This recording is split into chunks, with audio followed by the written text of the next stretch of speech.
Kursk में Ukraine का drone हमला हुआ है। रूसी सेना के कई वाहन नष्ट हुए हैं। रूसी सैनिकों का पीछा करके प्रहार किया गया है। तो कुर्स्क में यूक्रेन का ड्रोन अटैक हुआ है। रूसी सेना के कई वाहन भी इन हमलों में नष्ट हुए हैं।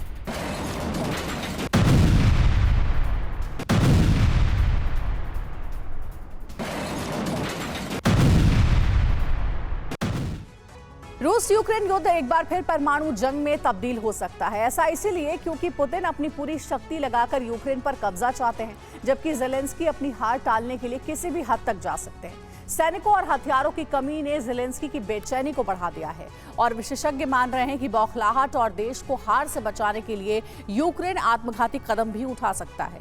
यूक्रेन ने कुछ दिन पहले ही रूस के खिलाफ एटमी हमले पर सर्वे कराया है और कुर्स्क में न्यूक्लियर प्लांट के बेहद करीब हमलों की शुरुआत कर दी है। माना जा रहा है कि ज़ेलेंस्की एक बार फिर कुर्स्क न्यूक्लियर प्लांट के जरिए रूस पर दबाव बना सकते हैं। नेचुरल मटेरियल से बनाए होममेड ब्यूटी प्रोडक्ट्स, घर बैठे हर महीने 1 लाख तक कमाएं। डाउनलोड करें फ्रीडम ऐप और सीखें बिजनेस के फंडे। न न्यूक्लियर बम का प्रहार, न एटमी वॉरहेड से हमला, फिर भी एटमी धमाके से दहल सकता है रूस।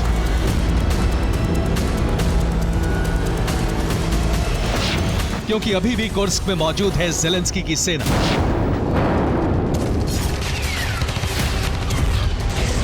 अभी भी यूक्रेन के हथियारों की रेंज में कुर्स्क का न्यूक्लियर प्लांट।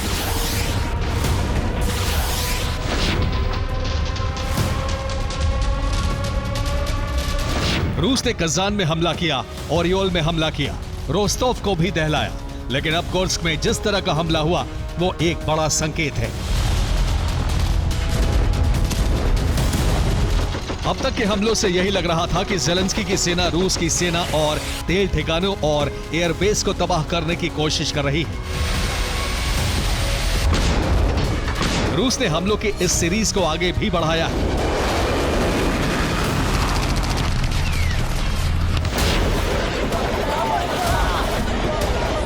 रोस्टोव में यूक्रेन ने मिलेरोवो एयरफील्ड को निशाना बनाया। तातारस्तान में ड्रोन के गोदाम को भस्म कर दिया। लेकिन कुर्स्क में हाइमार्स से जहां हमले हुए वो लोकेशन बेहद अहम है।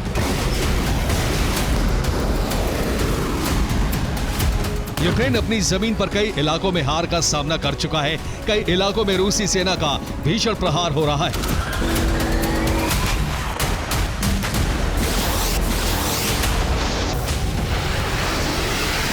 लेकिन रूस के एक ऑपरेशन ने ज़ेलेंस्की की नींद उड़ा दी है। रूस का कीव मिशन एक बार फिर आगे बढ़ रहा है। कीव पर लगातार हमले किए जा रहे हैं, लेकिन सबसे अहम है बेलारूस से कीव की ओर बढ़ रही सेना।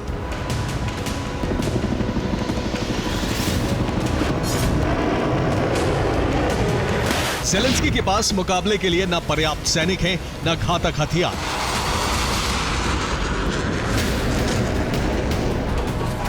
यही वजह है कि अब ज़ेलेंस्की को कीव बचाने के लिए कुछ बड़ा करना होगा।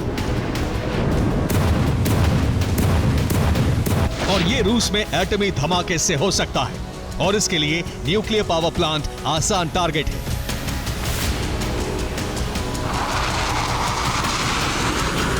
ज़ेलेंस्की के पास सीमित सैनिक हैं, सीमित हथियार हैं, लेकिन चुनौती रूस जैसे ताकतवर देश को जीत से रोकने की है।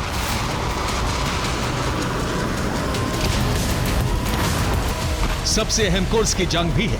यूक्रेन किसी भी कीमत पर कुर्स्क को खाली नहीं करना चाहता है। यही वजह है कि अब ज़ेलेंस्की का न्यूक्लियर प्लान एक्टिव हो सकता है। ज़ेलेंस्की ने एक सर्वे भी कराया है।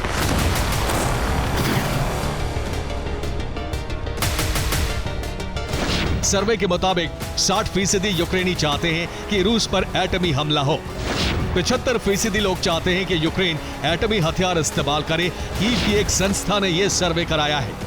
50% लोग चाहते हैं कि देश में एटमी हथियार विकसित हो।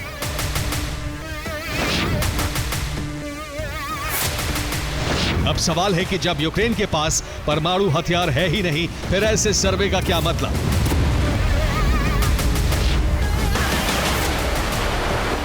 विशेषज्ञ मानते हैं कि ज़ेलेंस्की अपने देश के लोगों की राय जानना चाहते थे ताकि दूसरे तरीकों से रूस पर एटमी हमला किया जा सके। एटमी हमले के माहौल से यूक्रेन को कई और फायदे भी हो सकते हैं।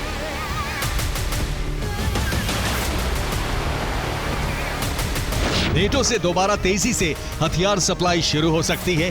रूस कीव पर हमले और कब्जे का अभियान छिड़ सकता है। रूस सीज़फायर की बातचीत की शर्तों में नरमी ला सकता है।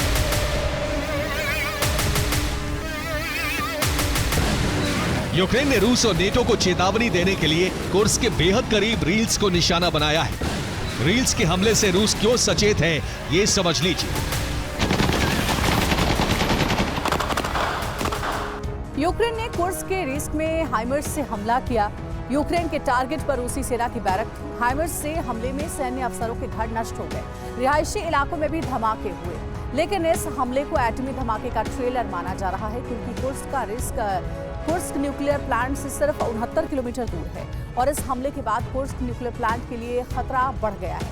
रूस को न्यूक्लियर प्लांट में धमाके का डर है। धमाके से रेडिएशन और बड़ी तबाही हो सकती है।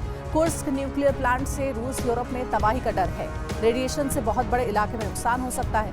कई देशों तक रेडिएशन फैल सकता है और बड़ी संख्या में लोगों की मौत का खतरा है।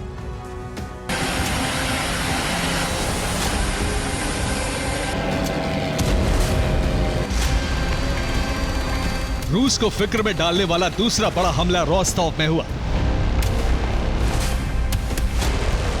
यहां यूक्रेन के कई ड्रोन अचानक आसमान में नजर आए।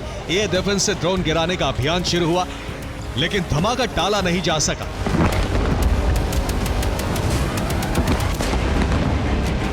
रूस के सबसे बड़े सैन्य ट्रेनिंग ग्राउंड में धमाका हुआ। रोस्टोव के कादामोवस्की में काफी नुकसान हुआ। ट्रेनिंग ग्राउंड के हथियार गोदाम में आग लग गई। रोस्टोव के ही मिलेरोवा एयरफील्ड पर भी हमले की कोशिश हुई। रूस ने यूक्रेनी मिसाइल को गिराने का दावा किया है। पुतिन यूक्रेन के हमले से इसलिए तिलमिला गए हैं क्योंकि कादामोवस्की मिलिट्री ग्राउंड रूस का सबसे बड़ा ट्रेनिंग ग्राउंड है। यहीं से यूक्रेन में सैनिकों की सबसे अधिक सप्लाई होती रही।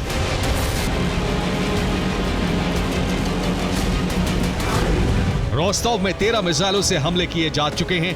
रोस्टोव में ही 84 ड्रोन का इस्तेमाल किया जा चुका है। रोस्टोव में कई रिफाइनरी और एक केमिकल प्लांट नष्ट हो चुका है।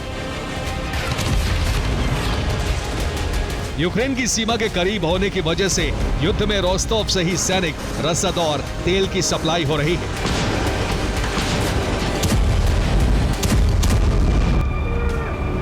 लेकिन अब यहां हर दिन धमाके हो रहे हैं, आग लग रही है, तबाही मच रही है।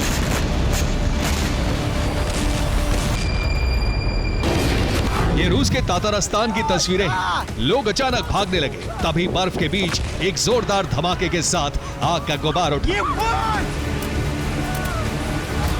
ये रूस के कामिकाज़े ड्रोन का गोदाम था, लेकिन दावा है कि यूक्रेनी खुफिया एजेंसी ने इसे भस्म कर दिया। गोदाम में ईरान के शाहिद 136 ड्रोन रखे गए थे। आग की वजह से रूस का ड्रोन भंडार खत्म हो गया। ईरान से आए ड्रोन के हिस्से भी गोदाम में रखे गए थे।